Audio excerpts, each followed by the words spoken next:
I asked the question a couple days ago. How many of you can raise your hand with this. How many of you have kids? Fuck, too bad. But anyway, you have kids, okay? Don't raise your hand now. How many of you would like to have your kids grow up just like your parents? You know the answer, don't you? Close to zero.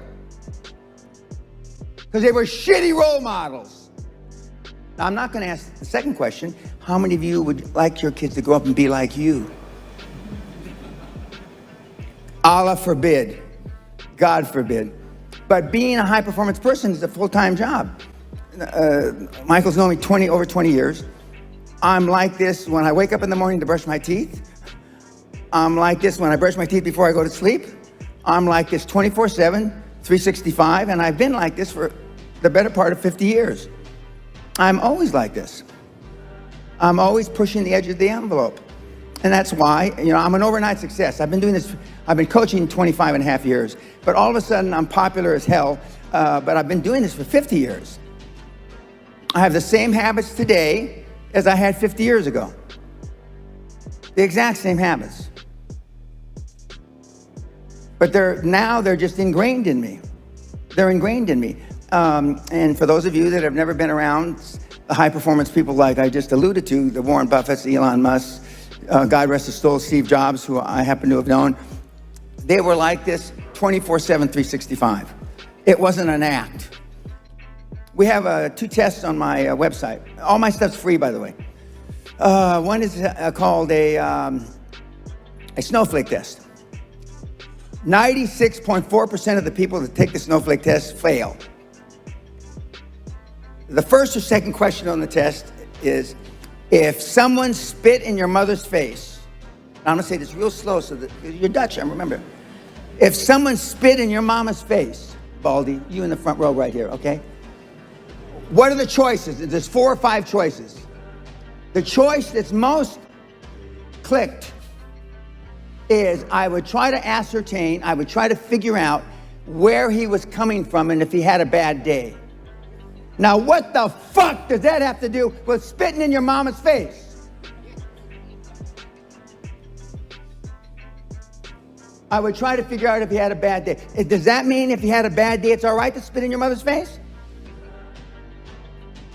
So the softer test was based on what kind of sacrifices are you willing to be super successful? 60 hours a week.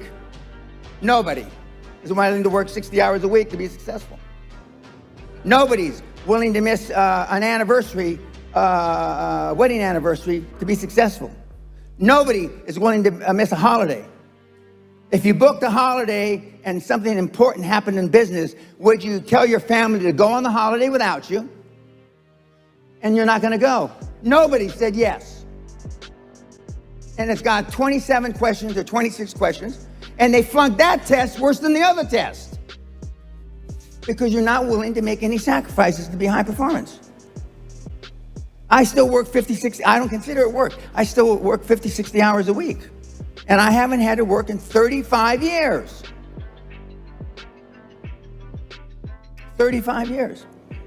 But the world has changed. I mean, and the kids, and when I started giving all my product away for free about 10 years ago, and the reason I went from the highest priced product on the planet to zero, because I got so fucking tired of you crying, moaning, and whinging, oh, it's too expensive, I can't afford it. So now I give it to you for free. I get 3 times more emails now. Man, there's so much shit here, I don't know where to start, what do I do? So then a year ago, we developed a new product, QLA for Dummies. It was called QLA for Retards, but we got in trouble with the Retardation Association. They're gonna sue me for using that word. So we pulled that out and we said just dummies. Dummy seems to be a politically correct, acceptable word, but not retard, okay? And, but the results are even worse. Because what you're saying is, okay, fine.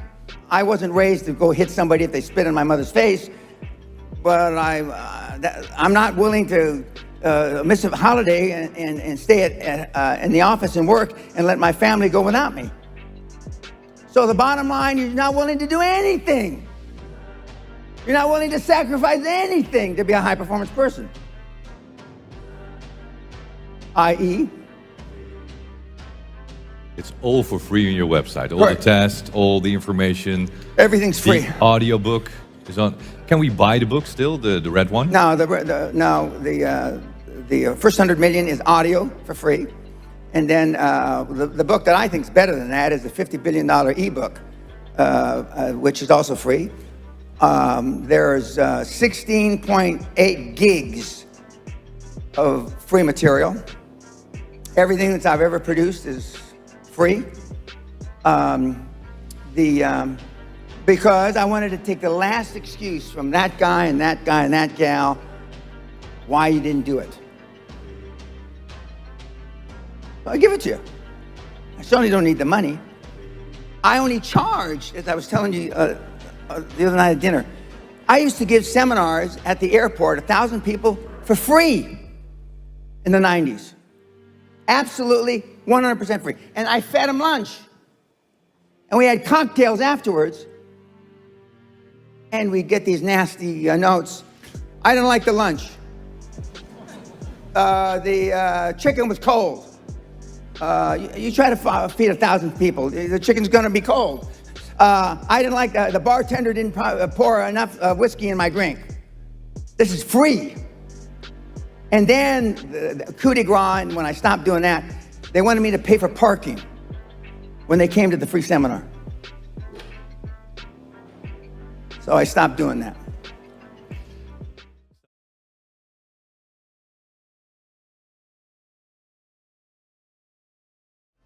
I found making $450 million easy. Easy. And I wanted to do something more with my life. And so when I got into the financial coaching, I wanted to change the fabric of financial coaching, which I have.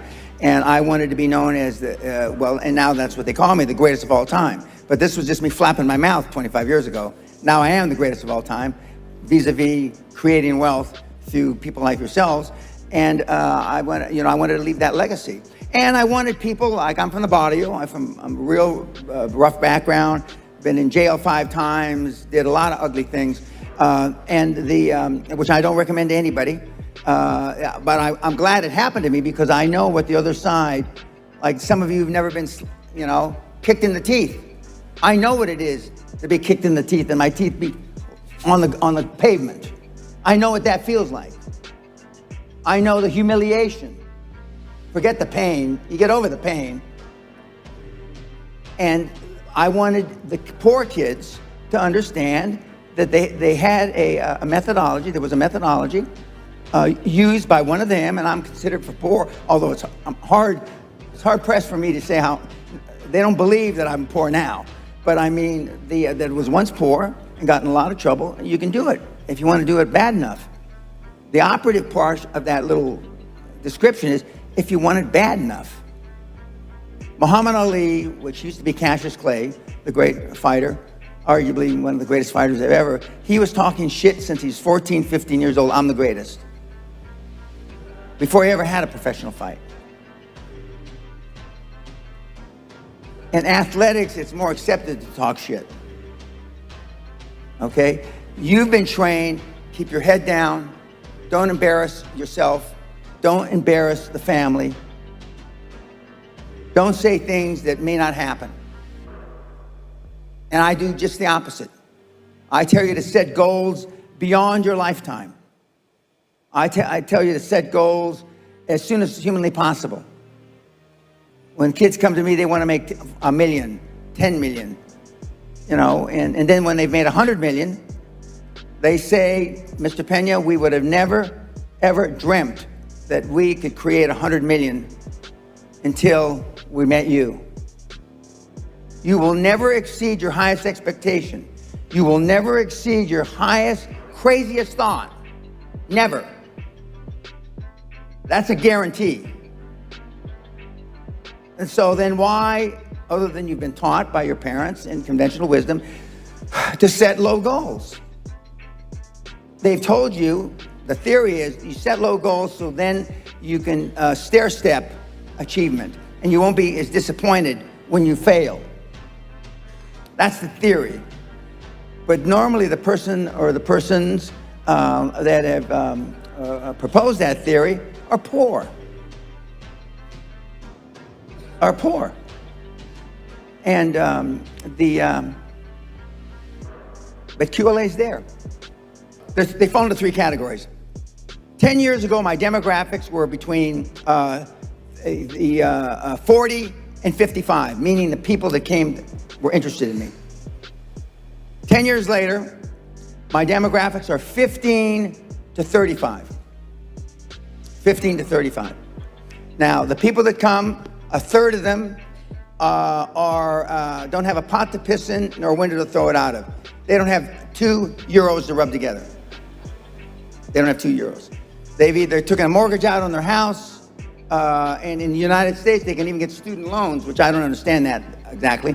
But I mean, they get student loans. And of that third, half are still in school, living at home. Okay. The next third have businesses that really aren't real businesses. All they are is they've produced a job for themselves, a job for their wife, a job for their, their cousins. They're doing between 300,000, 400,000, 500,000 euros a year in business and maybe 2 million euros in business. They've got a business that barely gets along. A third of them have been reasonably successful vis-a-vis conventional wisdom. They've got businesses 5, 10, 15, 20 million. We've had some people that actually had some serious money. So those third. But that's no representation of who's successful. Because the third that already have money figure out this is too much fucking work. Okay? The third that's in between, life has a way of catching up. Their mother is dying of cancer. And I'm not saying this because it's funny. Their 9-year-old daughter gets pregnant. 9. And their whole life, you have a 9-year-old daughter that gets pregnant and you keep her, your whole life changes. I've seen it with my own eyes. Okay? And the third, the kids have less baggage. We have kids, the only asset they have is a 15-speed bicycle, which kind of puts the same category you're in.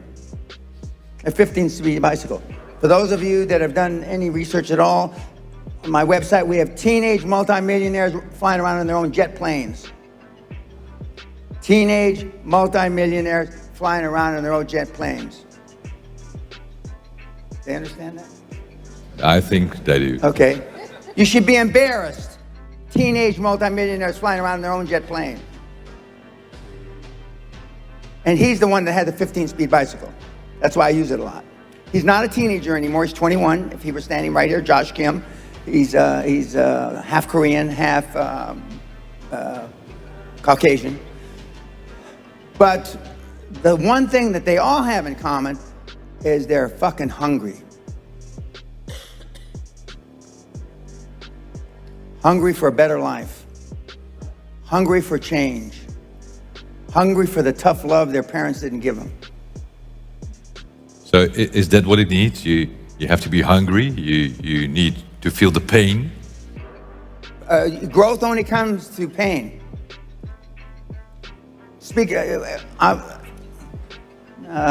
don't have any athletes in the audience. But anyway, for those that have read about being an athlete, okay, no pain, no gain.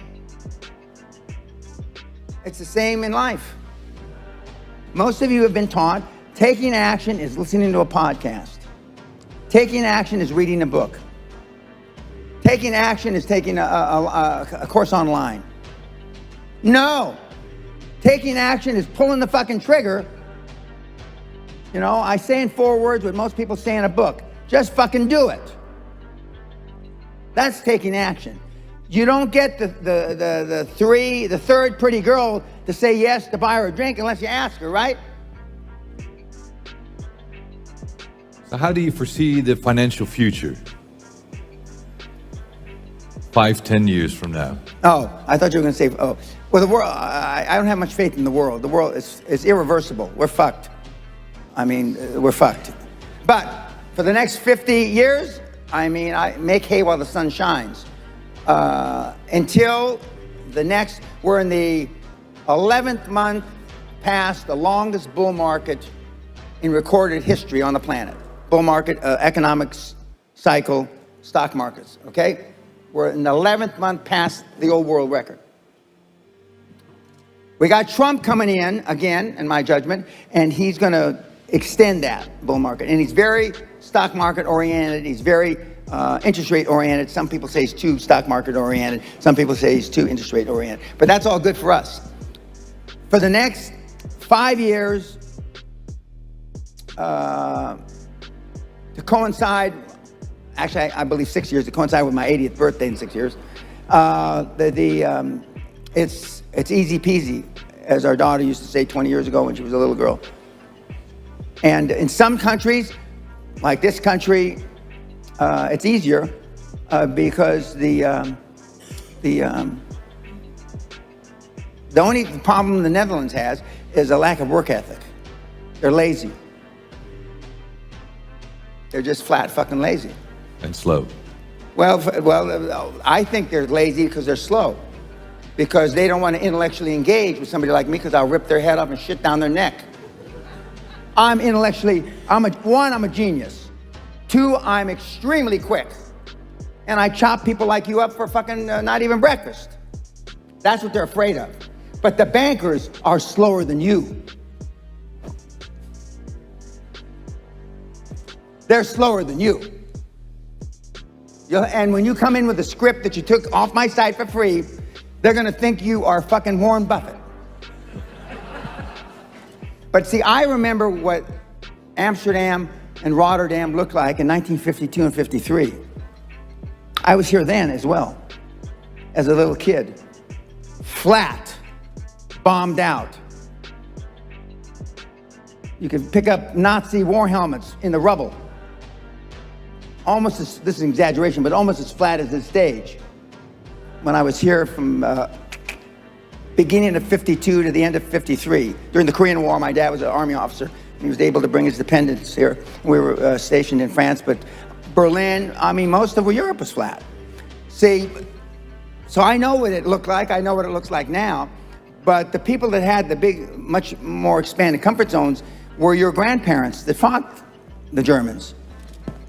You know, and they had hard times. But I mean, you haven't fought anybody except your waistline. And most of you are losing that battle. You haven't done shit. You know, what do you want your legacy to be? Some of you don't even want to talk. It's another thing you don't want to talk about. What's your legacy going to be? You know, when I tell students and groups, if I were you, anybody in the audience, and I could see a 17-year-old kid, multimillionaire, flying in his fucking jet plane, I'd be embarrassed.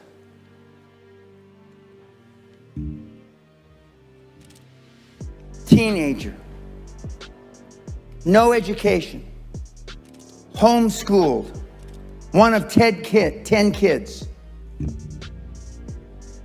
in a fucking... How can you... I don't care how you justify. I don't care what bullshit you can tell yourself. You can't bullshit yourself enough to overcome a fucking teenage multimillionaire in his own fucking jet. You can lie to yourself from now until Christmas, and you can't bullshit yourself over that. And that's only one kid. I got a jillion of them. What are you gonna do? Now, I say this metaphorically because my lawyers say I can't do it anymore. Most of you ought to just take a fucking thing, boom, blow the top of your fucking heads off, and then let Michael pray for you.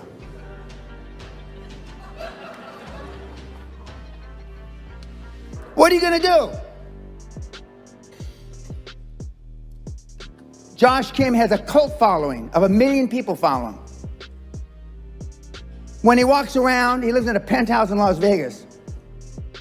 He races his $2 million race car on the weekends. He just turned 21. Other than jerking off, what were you doing between 17 and 21, guys? What did he do? He rolled up home-assisted healthcare. Okay, in America, they want to get you out of the hospital as soon as possible now. They don't want you to stay more than a few hours or a day or two after surgery, okay? And so they can, home assisted is you go home and the nurse comes to you or the physio comes to you and he's rolling those up. He has 2 offices, one in Chicago, one in Las Vegas. And the big margin business. And there's a lot of people that have started those businesses 20, 30, even 40 years ago that have no exit.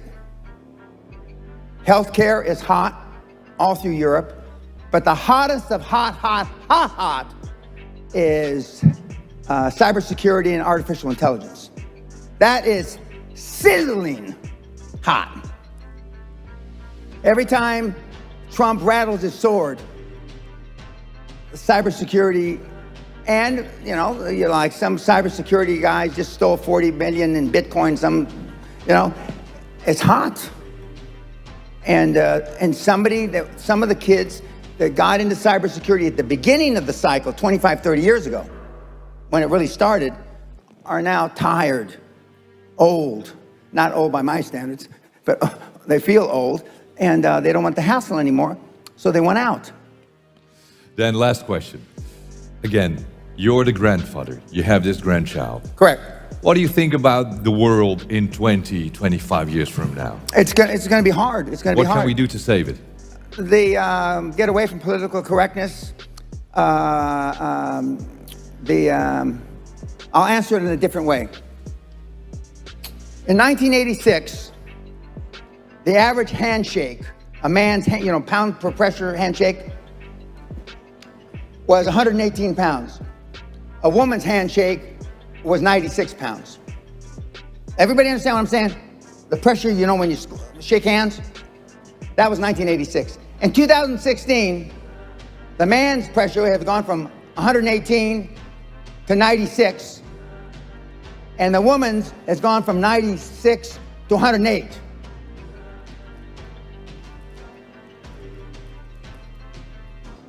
Women are acting like they had a pair,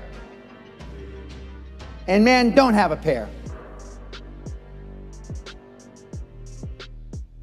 And if that continues, the Greek philosopher said this, and amongst others, I don't see much of a future. But the sun is going to gobble up the earth in about between 7 and 11 billion years. Although I'm planning on living a long time, I'm not going to live quite that long.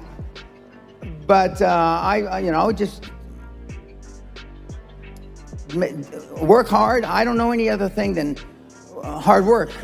And hard work is out of favor now. It just is.